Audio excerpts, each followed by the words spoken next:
కూతురిగా గారాబం, భార్యగా ధైర్యం, అమ్మగా ప్రేమ, బామ్మగా అనుభవం అని గర్వంగా చెప్తూ మమ్మీస్ కిచెన్ ప్రేమతోకి ఈ రోజు స్వప్న స్వాగతం పలుకుతోంది.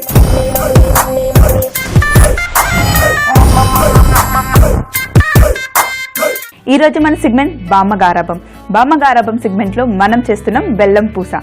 మరి ఇంకెందుకు ఆలస్యం, మన బెల్లం పూసకు కావాల్సిన పదార్థాలు ఒక్కసారి చూసి విధానం మొదలు పెడదాం.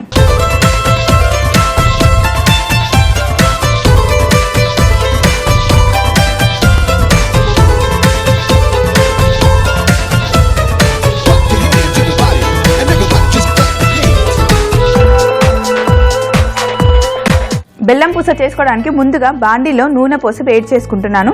మనం డీప్ ఫ్రై చేస్తున్నాం, అందుకే చిన్న స్టవ్ మీద మెల్లిగా నూనె వేడవుతూ ఉంటుంది. ఈ లోపల మనం పిండి తడుపుకుందాం. బెల్లం పూసకి మనకు కావాల్సింది శనగపిండి అండి. 1 కప్పు శనగపిండి వేసాను. అలాగే కొంచెం బియ్యపిండి. శనగపిండి చాలా సాఫ్ట్గా ఉంటుంది, ఇలా ముద్దగా చేయికంతా అంటుకుపోతుంది. అదే కొంచెం బియ్యపిండి వేసామనుకోండి మంచిగా వస్తాయి మన బెల్లం పూసకు కావాల్సిన పూసలు. సో ఇప్పుడు 2 పిండిలు ఇందులో వేసాం కదా, ఇందులో కొంచెం నీళ్లు. ఈ పిండిలో అసలు ఉప్పు వేయద్దండి, ఎందుకంటే మనం బెల్లం పాకంలో వేస్తున్నాం కదా పూసల్ని. ఆల్రెడీ బెల్లంలో ఉప్పు ఉంటుంది కాబట్టి ఇందులో మళ్ళీ ఉప్పు వేయాల్సిన అవసరం లేదండి. వేడి నీళ్లు కూడా అవసరం లేదు, ఎందుకంటే శనగపిండి కాబట్టి. మరీ మెత్తగా కాదు, మురుకుల పిండికి మనం ఎలా తడుపుకుంటామో అలా తడుపుకోవాలి.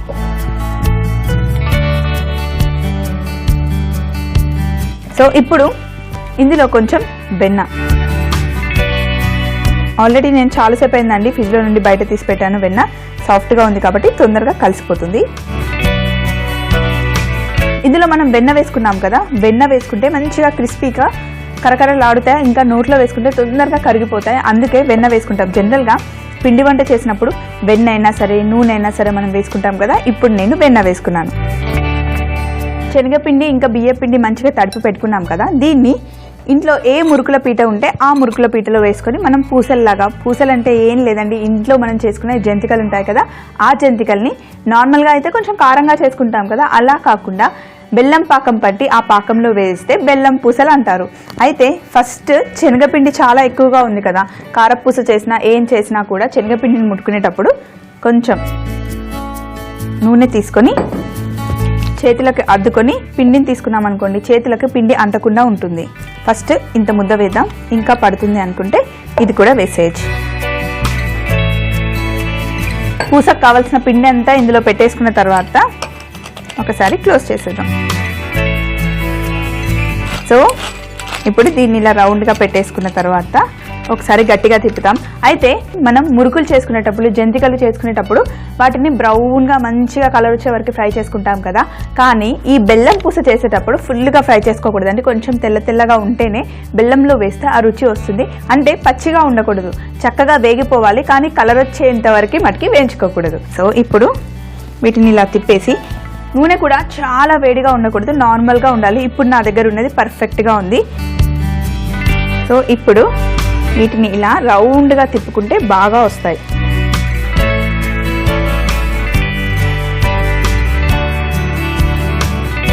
ఇలా ఒక రౌండ్గా వేసుకున్న తర్వాత తీసి పక్కన పెట్టి మళ్ళీ రౌండ్ వేసుకుందాం. అదే జంతికలు అయితే ఫుల్గా వేసుకుంటాం కదా, అలా కాదండి. జంతికలు చేసుకునేది కొంచెం డిఫరెంట్గా ఉంటుంది, అలాగే బెల్లం పూస చేసుకునేది కూడా కొంచెం డిఫరెంట్ స్టైల్లో ఉంటుందండి. సో వీటిని మొత్తం బ్రౌన్ కలర్గా కాకుండా కొంచెం లైట్గా దూరగా అలా వేయించుకుందాం. ఇప్పుడు వీటిని ఇలా రివర్స్ చేసుకుందాం. ఒకసారి వెనకాల భాగం కూడా కొంచెం ఇలాగే వేగితే అప్పుడు తీసి మనం ఒక బౌల్లో వేసుకుందాం. అయితే బౌల్ పక్కన పెట్టుకుంటున్నా. ఎప్పుడు కూడా నేను ఒక ప్లేట్లో టిష్యూ పేపర్ వేసి దానిపైన వేస్తాను కదా, కానీ ఇప్పుడు మనం చేస్తున్న ఈ పూసకి మటుకి అస్సలు నూనె పట్టుకోదండి, డైరెక్ట్గా బౌల్లో వేసేసుకోవచ్చు. అందుకే బౌల్ రెడీగా పెట్టుకున్నాను. ఇటు పక్కన కూడా చూడండి బుడగలు రావడం ఆగిపోయాయి కదా, లైట్గా వస్తున్నాయి కదా. ఇప్పుడు తీసేద్దాం. ఎంత పర్ఫెక్ట్గా మంచిగా ఎల్లో కలర్ వచ్చింది కదా. సో వీటిని ఈ బౌల్లో వేసేసుకుందాం. ఇంకా పిండి ఉంది కదా, దీన్ని మరొక వాయి వేసుకుందాం.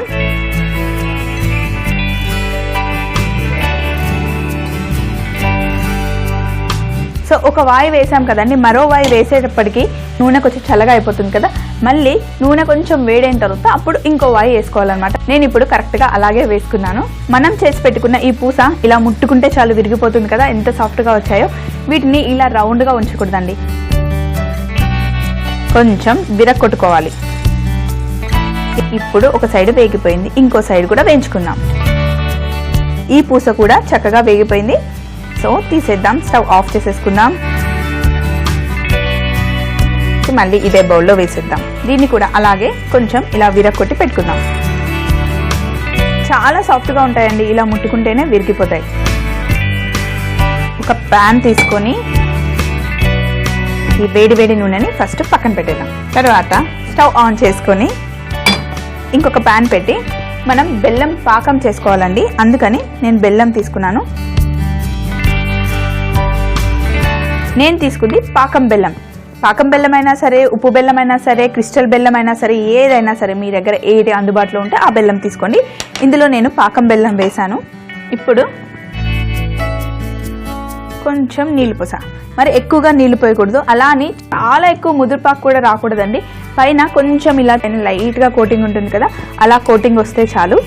సో ఇప్పుడు ఈ బెల్లం అంతా నీళ్ళల్లో కొంచెం, ఆల్రెడీ బెల్లం చాలా సాఫ్ట్గా ఉంది, పాకం రావడానికి కొంచెం టైం పడుతుంది. చూడండి ఇక్కడ మన బెల్లం పాకం చక్కగా వచ్చేసిందండి. అయితే పచ్చి కొబ్బరి ఉంటుంది కదా, సన్నగా తరిగిన పచ్చి కొబ్బరిని ఈ పూసలో వేసేసుకుందాం.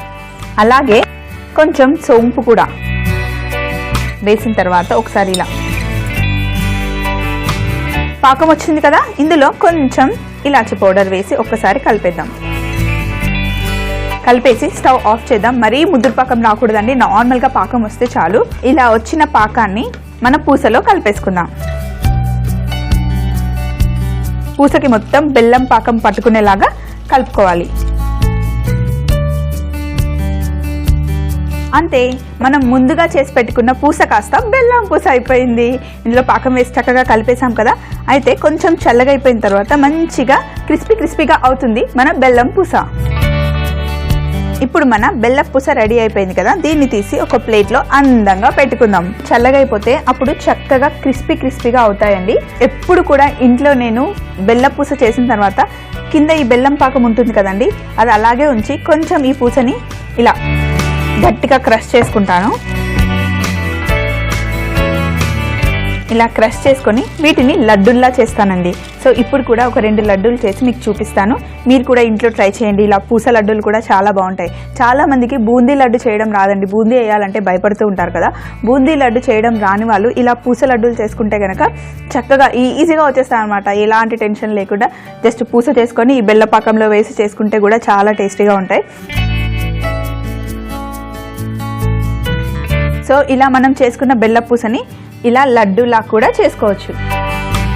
చూడండి లడ్డూలు కూడా ఎంత చక్కగా వచ్చాయో. కొంచెం వేడివేడిగా ఉన్నప్పుడే మనం లడ్డూలు చేసుకోవాలి. అదే బెల్ల పూస అనుకోండి, ఇలా టాంగ్తోనో లేకపోతే స్పూన్తోనో తీసి పక్కన పెట్టచ్చు.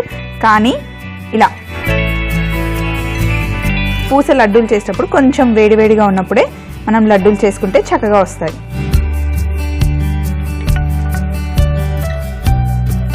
ఇక్కడేమో ముందుగా చేసి పెట్టిన బెల్లం పూస, తరువాత నేను చేసిన బెల్లం పూస లడ్డూలు ఎంత చక్కగా ఉన్నాయో చూడండి. సో ఎప్పుడు పిల్లలకి ఒకే రకంగా కాకుండా కొంచెం డిఫరెంట్ షేప్లో ఇస్తే కూడా వాళ్ళు ఎంజాయ్ చేస్తారు. చూడడానికి ఎంత చక్కగా ఉన్నాయి కదా.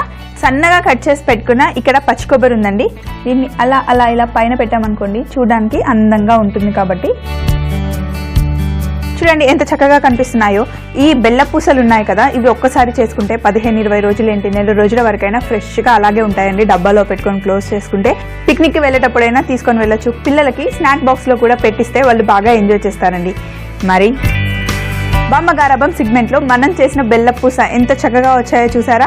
పక్కన లడ్డూలు కూడా తప్పకుండా ట్రై చేయండి, చాలా చాలా టేస్టీగా ఉంటాయి. బెల్లం పూస తయారు చేయు విధానం: ముందుగా ఒక బౌల్ తీసుకొని అందులో శనగపిండి, బియ్యం పిండి, సరిపడా నీరు పోసి కలుపుకోవాలి. తరువాత ఇందులో బటర్ని కూడా కలుపుకొని ముద్దలా చేసుకొని మురుకుల పావులో పెట్టి వేడి నూనెలో కాల్చుకోవాలి. దీనిని ఒక బౌల్లో వేసి ఒక ప్యాన్ లో బెల్లం వేసి పాకం తయారు చేసుకోవాలి. దీనిలో ఇలాచి పౌడర్ కలుపుకోవాలి. ఇప్పుడు బౌల్లో ఉన్న పూసలో కొబ్బరి తురుము, సోంపు కలుపుకొని బెల్లం పాక మిశ్రమాన్ని కలుపుకుంటే బెల్లం పూస రెడీ. రేపటి మన సెగ్మెంట్ ఫ్రైడే ఫ్రెష్ లో ఒక మంచి ఫ్రైడ్ ఐటమ్ తో మళ్ళీ మీ ముందుంటుంది స్వప్న మమ్మీస్ కిచెన్ లో ఎంతో ప్రేమతో.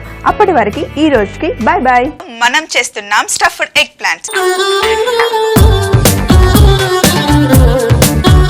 కేవలం వామతో పాటు ఉప్పు వేస్తున్నాం అంతే, ఇంకా ఏమీ వేయట్లేదు. ఫస్ట్ బ్రింజాల్ ని కట్ చేసుకున్న తర్వాత దానిపైన కోటింగ్ ఇస్తాం కదా బజ్జీ లాగా, అందుకని ఇంత థిక్నెస్ అయితే పిండి ఉండాలండి.